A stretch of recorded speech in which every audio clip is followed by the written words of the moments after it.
Hello નમસ્કાર મિત્રો મિત્રો આજે આપણે આ વિડીયોની અંદર વાત કરવાના છે સામાજિક વિજ્ઞાન એની અંદર બીજા નંબરનું ચેપ્ટર છે આદિમાનવથી સ્થાયી જીવનની સફર। તો મિત્રો ખાસ આ વિડીયો ટેટ 2 પરીક્ષા જે પણ વિદ્યાર્થીઓ આપવા માંગે છે તેમની તૈયારીના ભાગરૂપે આજે આ વિડીયોની આપણે શરૂઆત કરવા જઈ રહ્યા છે। તો મિત્રો ટેટ 2 પરીક્ષાની અંદર ખૂબ જ ઉપયોગી થાય તેવા સામાજિક વિજ્ઞાન વિષયમાંથી આપણે આદિમાનવથી સ્થાયી જીવનની સફર પાઠ આધારિત કેટલાક મોસ્ટ આઈએમપી પ્રશ્નોનું સોલ્યુશન આપણે અહીંયા જોવાના છે। તો આ વિડીયોને અંત સુધી જોવાનું ભૂલતા નહીં। ચેનલ ઉપર પ્રથમ વખત આવેલા હો તો ચેનલને સબસ્ક્રાઇબ કરી દેજો અને આ વિડીયોની લિંકને તમારા અન્ય મિત્રો સુધી શેર કરી દેજો। તો વાત કરીએ આગળના પ્રશ્નની। તો પહેલો પ્રશ્ન છે કે આદિમાનવો એટલે કેવા સમયના માનવો। જવાબમાં તમે ઓપ્શન જોઈ શકો છો। ખૂબ જ આધુનિક સમયના, મધ્યકાલીન સમયના, ખૂબ જ જૂના સમયના કે પછી આઝાદી સમયના। તો મિત્રો આદિમાનવો એટલે એનો જવાબ આવશે ખૂબ જ જૂના સમયના। ત્યારબાદ આગળનો પ્રશ્ન છે કે આશરે કેટલા વર્ષો પહેલાના આદિમાનવો ભટકતું જીવન જીવતા હતા।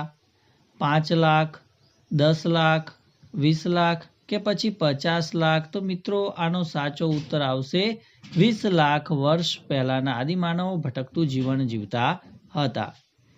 આગળનો પ્રશ્ન છે કે માનવીની કઈ અવસ્થાને હન્ટર એન્ડ ગેધરર્સ કહેવામાં આવે છે।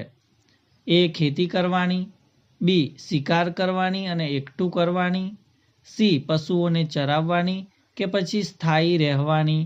તો મિત્રો આનો જવાબ આવશે ઓપ્શન બી શિકાર કરવાની અને એકઠું કરવાની।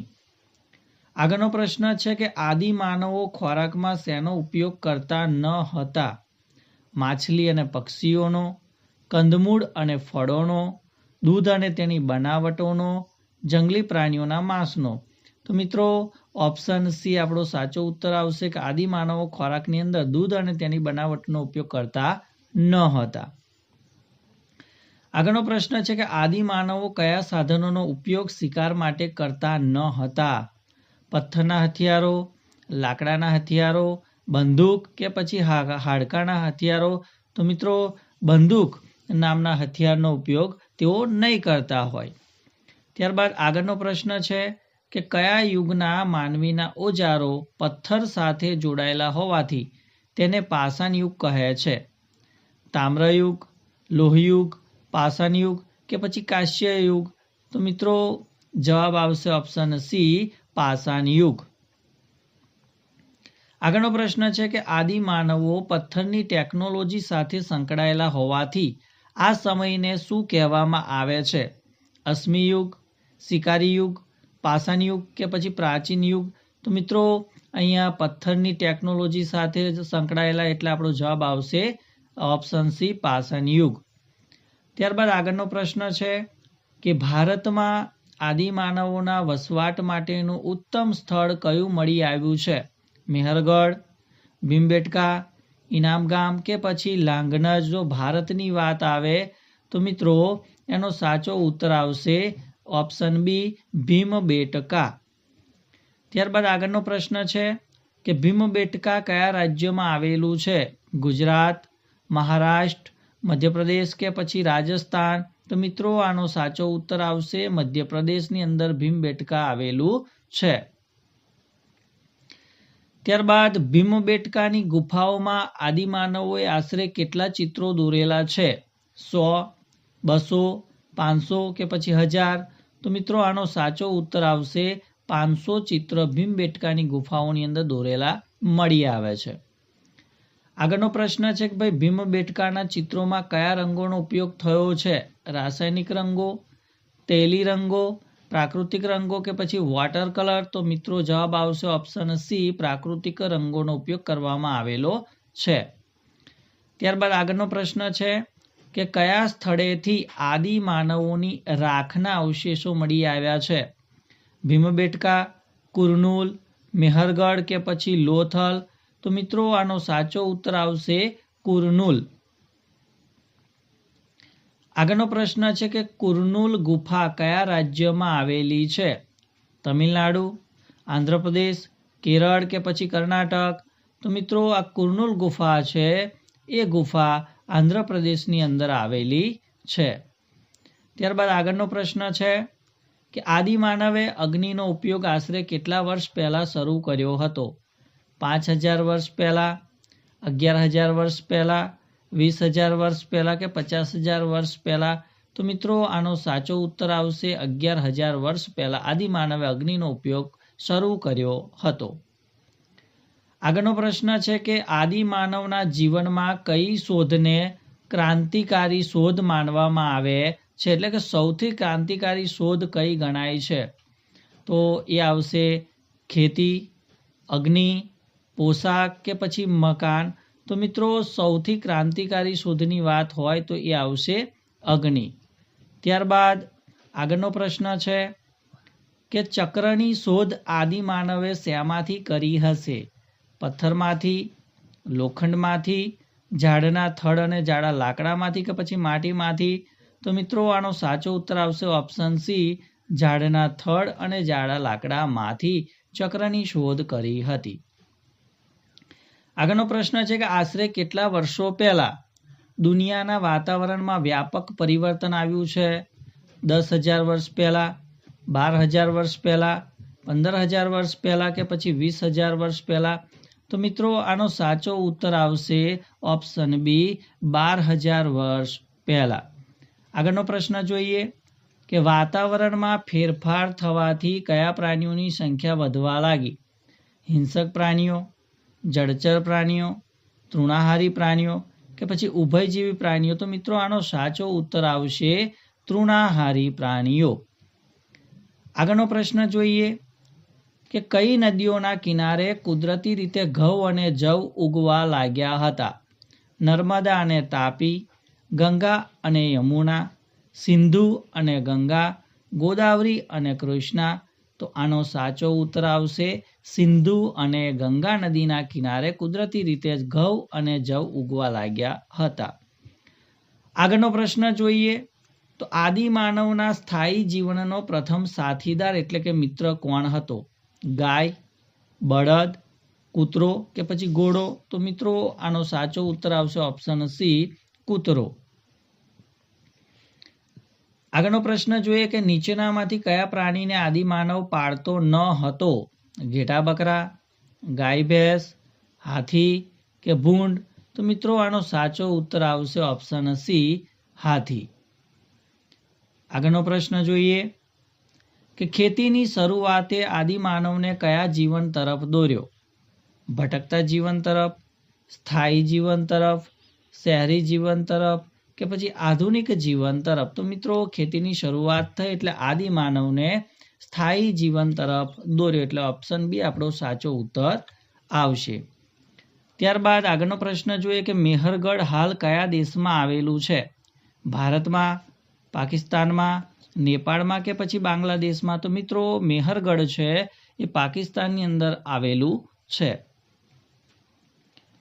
આગળનો પ્રશ્ન છે કે મેહરગઢમાં કયા અનાજની ખેતીના પુરાવા મળ્યા છે? ચોખા અને મકાઈ, ઘઉં અને જવ, બાજરી અને જુવાર, કપાસ અને શેરડી? તો મિત્રો મેહરગઢની વાત હોય તો જવાબ આવશે ઘઉં અને જવ. આગળનો પ્રશ્ન છે કે ભાઈ કયા સ્થળેથી અનાજ સંગ્રહ કરવાના નાના કોઠારો મળી આવ્યા છે? લોથલ, ધોળાવીરા, મેહરગઢ કે પછી ચિરાંદ? તો અહીંયા અનાજ સંગ્રહવાની વાત હોય તો એ આવશે મેહરગઢ. આગળનો પ્રશ્ન છે કે મેહરગઢના લોકો કેવા આકારના ઘરોમાં રહેતા હતા? ગોળ, લંબચોરસ, ત્રિકોણ કે પછી બહુમાળી? તો મિત્રો મેહરગઢના લોકો એ લંબચોરસ આકારના ઘરમાં રહેતા હતા. આગળનો પ્રશ્ન છે કે મેહરગઢમાં મનુષ્યની સાથે કયા પ્રાણીને દફનાવવાનો પુરાવો મળ્યો છે? કૂતરો, ગાય, બકરી કે પછી બળદ? તો મિત્રો એની અંદર જવાબ આવશે બકરી. આગળનો પ્રશ્ન છે કે મહારાષ્ટ્રમાં આદિમાનવનું કયું સ્થળ મળી આવ્યું છે? તો ઇનામ ગામ આવશે, લાંગનજ આવશે, મહાગડા કે પછી બુર્જ હોમ આવશે? તો મિત્રો જવાબમાં આવશે ઇનામ ગામ. ત્યારબાદ ઇનામ ગામના લોકો કેવા આકારના ઘરોમાં રહેતા હતા? લંબચોરસ, ગોળ, ચોરસ કે પછી શંકુ આકારના? તો મિત્રો આની અંદર જવાબ આવશે ગોળ આકારના ઘરોમાં તેઓ રહેતા હતા. આગળનો પ્રશ્ન છે કે બુર્જહોમ અને ગુલ્ફકાલ સ્થળો ક્યાં આવેલા છે? ગુજરાતમાં, બિહારમાં, કાશ્મીરમાં કે પછી રાજસ્થાનમાં? તો મિત્રો બુર્જહોમ અને ગુલ્ફકાલ નામના સ્થળ કાશ્મીરની અંદર આવેલા છે. આગળનો પ્રશ્ન છે કે બિહારમાં આવેલું આદિમાનવનું સ્થળ કયું છે? મહાગડા, કોડીહવા, ચિરાંદ કે પછી લાંગનજ? તો મિત્રો એનો આપણે જવાબ જોઈશું તો એ આવશે ચિરાંદ. તો ચિરાંદની અંદર, બરાબર છે, જે બિહારની અંદર આવેલું છે અને એની અંદર તો કે ભાઈ આદિમાનવનું સ્થળ આવેલું છે. આગળનો પ્રશ્ન જોઈએ તો ભાઈ ગુજરાતમાં આવેલું આદિમાનવનું સ્થળ કયું છે? લોથલ, રંગપુર, લાંગનજ કે પછી રોજડી? તો મિત્રો આનો જવાબ રહેશે લાંગનજ. ત્યારબાદ આગળના પ્રશ્નની વાત કરીએ કે ઉત્તર પ્રદેશમાં ચોખાની ખેતીના પુરાવો કયા સ્થળેથી મળી આવ્યા છે? ચિરાંદ, મેહરગઢ, ઇનામગામ કે પછી કોડીહવા? તો અહીંયા ઉત્તર પ્રદેશ અને ચોખાની ખેતીની વાત આવે તો એ આવશે કોડીહવા. ત્યારબાદ આદિમાનવના ખેતીના ઓજારો શેના બનેલા હતા? લોખંડના, તાંબાના, પથ્થરના કે પછી સ્ટીલના? તો મિત્રો આની અંદર જવાબ આવશે પથ્થરના ઓજારો બનેલા હતા. આગળનો પ્રશ્ન છે કે સ્થાયી જીવન પછી આદિમાનવના ખોરાકમાં કયા ફેરફારો આવ્યા? માત્ર માંસ ખાતા, ઘઉં, જવ અને પશુઓના માંસનો ઉપયોગ કરતા, માત્ર ફળો ખાતા કે ફાસ્ટ ફૂડ ખાતા? તો એનો જવાબ આવશે ઘઉં, જવ અને પશુઓના માંસનો ઉપયોગ કરતા હતા. આગળનો પ્રશ્ન છે કે મેહરગઢને ભારતનું કેવું ગામ ગણી શકાય? સૌથી આધુનિક, સૌથી મોટું, સૌથી પ્રાચીન કે સૌથી સમૃદ્ધ? તો જવાબ આવશે સૌથી મોટું મેહરગઢને ગામ ગણી શકાય છે. ત્યારબાદનો પ્રશ્ન છે કે ઇનામ ગામમાંથી કોના મૃતદેહોના અવશેષો મળી આવ્યા છે? રાજાઓના, સૈનિકોના, બાળકોના કે પછી સ્ત્રીઓના? તો જવાબ આવશે બાળકોના. આગળનો પ્રશ્ન છે કે ભાઈ આદિમાનવો વરસાદ અને જંગલી પ્રાણીઓથી બચવા ક્યાં રહેતા? ઈંટોના મકાનમાં, પ્રાકૃતિક ગુફાઓમાં, નદીની વચ્ચે કે રેલવે સ્ટેશને? તો મિત્રો જવાબ આવશે પ્રાકૃતિક ગુફાઓમાં રહેતા હતા. આગળનો પ્રશ્ન છે કે આદિમાનવના જીવનમાં પરિવર્તન લાવનાર બે મુખ્ય શોધ કઈ છે? પૈડું અને કાપડ, અગ્નિ અને ચક્ર, ખેતી અને લોખંડ કે લખાણ અને અગ્નિ? તો મિત્રો જવાબ આવશે અગ્નિ અને ચક્ર. તો મિત્રો આ હતું પાઠ 3 આધારિત પાઠ 2 આધારિત ટેટ 2 પરીક્ષાની અંદર ખૂબ જ ઉપયોગી થાય તેવા વિકલ્પોવાળા પ્રશ્નોનું સંપૂર્ણ સોલ્યુશન આપણે નિહાળ્યું. તો ચોક્કસથી આ વિડીયો તમને ગમ્યો હશે તો વિડીયોને લાઇક કરી દેજો, શેર કરી દેજો અને ચેનલ ઉપર જો પ્રથમ વખત આવેલા હો તો ચેનલને પણ જરૂરથી સબસ્ક્રાઇબ કરી દેજો. Thank you. આભાર.